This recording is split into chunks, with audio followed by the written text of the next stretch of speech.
Hi guys, ah, may nakita akong aso na padpad sa amin. Hindi ko alam pero mukha po siyang nasagasaan kasi magapo ang kanyang paa at hirap po siyang makalakad. Parang bali ang kanyang likod. Parang may lahi po siyang aso yung wolf na aso. Hindi ko alam. Basta pinakain ko siya guys. Nawa ko. Pinakain ko siya ng dinuguan. Kumain naman.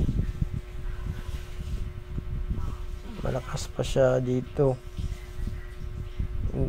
Mahirap siya gawakan kasi nangagat. Pinakain ko lang kasi naawa ko, parang dinudurog puso ko. Gusto niya mabuhay pero nilalangaw na siya guys. Parang malapit na siyang kunin.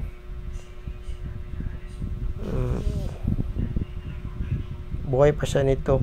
Hindi ko alam kung hanggang ngayon buhay pa ba siya o hindi kasi pagbalik ko noong alas 5 sa hapon, nandyan pa siya. Kunti na lang ang kanyang hinga.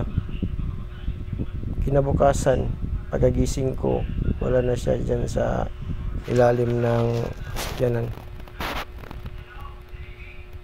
Naawa talaga ako. Maganda sana siya na klase na aso. Hindi ko alam kung sino ang nagmamayari nito. Naawa talaga guys. Yun lang. Salamat.